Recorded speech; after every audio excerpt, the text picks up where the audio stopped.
Ustadz, apa hukum musik dalam Islam? Hukum musik hukumnya haram. Ya, hukumnya haram, dan ini ijma ulama. Semua mazhab, mazhab Syafi'i, mazhab Hambali, mazhab Maliki, mazhab Hanafi, semuanya mengatakan haram. Ya, dan saya sudah sampaikan dalam buku saya, ajaran mazhab Syafi'i yang ditinggalkan. Di antaranya yang tegas dalam hal ini adalah Imam Syafi'i sendiri. Ya, Imam Syafi'i mengatakan barang siapa yang mencuri alat musik tidak boleh dipotong tangannya. Kenapa? Karena mencuri alat musik sama seperti mencuri bir dan mencuri babi. Ya. Mencuri yang haram tidak perlu dipotong tangannya. Kalau ada orang yang merusak alat musik, kata Imam Syafi'i juga tidak perlu disuruh bayar ganti rugi. Kenapa? Sama seperti dia menghancurkan khamar. Itu perkara yang haram. Ya. Dan seluruh ulama Syafi'i mengharamkan. Imam Ghazali, mau sebut ulama Syafi'i mana saja. Terutama saya sampaikan ini kenapa? Karena kita Indonesia bermadzhab apa?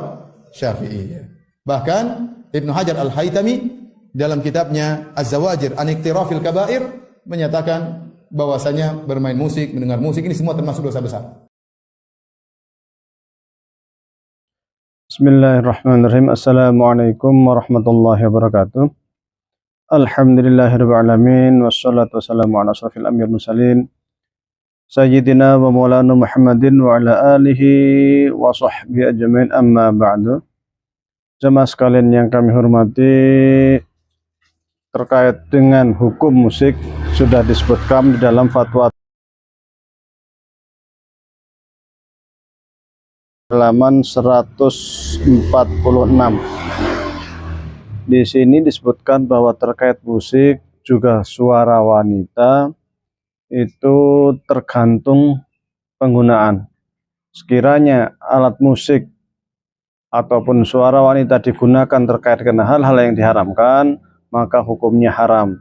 Namun sekiranya digunakan untuk hal-hal yang baik, maka ia menjadi boleh.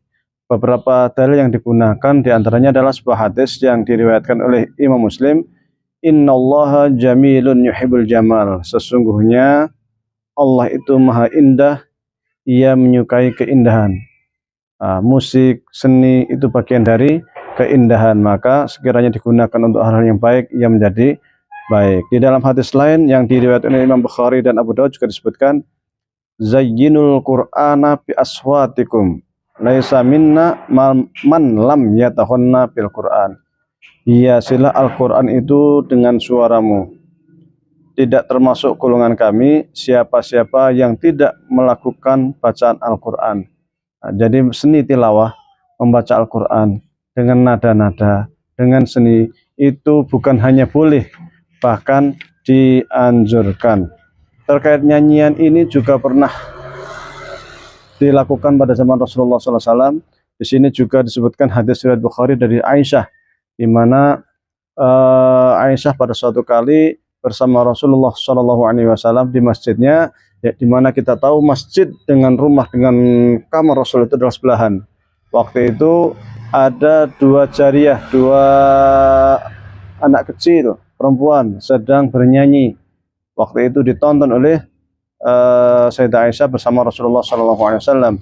Waktu itu Abu Bakar masuk dan marah besar sehingga menegur Aisyah, mana bisa seruling, setan ada di sini.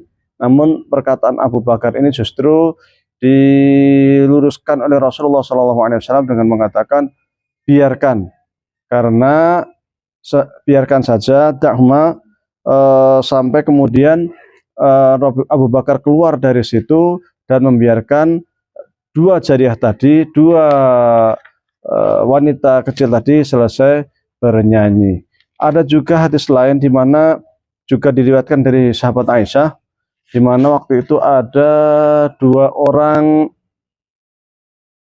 budak yang sedang bernyanyi di dalam masjid. Nah, ini nyanyinya di dalam masjid, ini bukan di luar masjid. Kemudian diriwayatkan bahwa mereka nyanyi itu dengan menggunakan alat musik namanya duf, rebana. Waktu itu Aisyah menonton, melihat bersama dengan Rasulullah SAW, sampai Aisyah bosan menontonnya. Kemudian baru Aisyah bersama Rasulullah SAW masuk ke dalam kamarnya. Di sini disebutkan tuhonnya ini bidufaini, dengan dua duf, dua rebana. Nah, jadi berdasarkan hadis-hadis tadi, Muhammadiyah menyatakan bahwasanya nyanyian itu sangat bergantung kepada untuk apa nyanyian digunakan. Pernah juga ada riwayat lain yang disebutkan di dalam sebuah hadis an Aisyah anha zaffat imra'atan ila rajulin minal ansari faqala an-nabiy sallallahu alaihi wasallam faqala nabiyullah sallallahu alaihi wasallam ya Aisyatu maka ma'akum lahun fa inal ansari yu'jibuhumul lahu. Jadi suatu kali ada pernikahan pemuda-pemudi Ansor. Kemudian waktu itu waktu pernikahan tidak ada musiknya, tidak ada alat-alat yang membuat mereka itu senang. Kemudian Rasulullah SAW bertanyakan kepada Aisyah, wahai Aisyah, apakah tidak ada hiburan yang sekiranya itu membuat mereka itu senang? Karena sesungguhnya orang-orang Ansor itu senang dengan hiburan. Ini artinya bahwasanya hiburan juga boleh, tidak ada masalah selama memang tujuannya itu baik. Maka terkait musik itu sesungguhnya al-hukmu yaduru ala ilatihi wujudan wa adaman, bergantung kepada ilatnya. Kalau ilatnya itu untuk hal-hal yang diharamkan tentu haram, kalau untuk hal-hal yang dibolehkan tentu saja boleh. Sama saja juga dengan suara wanita. Ketika suara wanita itu digunakan terkait hal-hal yang boleh ya maka boleh, tetapi ketika digunakan untuk hal-hal yang diharamkan maka haram. Adapun musik-musik zaman sekarang seperti musik-musik yang mengandung lagu-lagu syair-syair yang kurang baik, kemudian melalaikan kita, mengajak kita untuk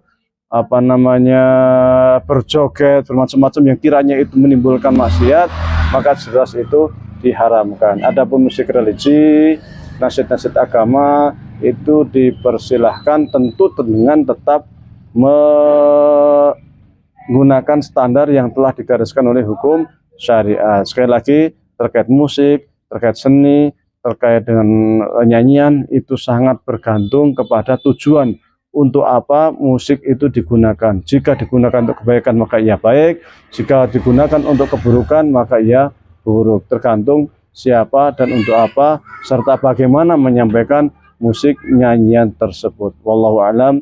Wabillahi taufiq wal hidayah. Wassalamualaikum warahmatullahi wabarakatuh.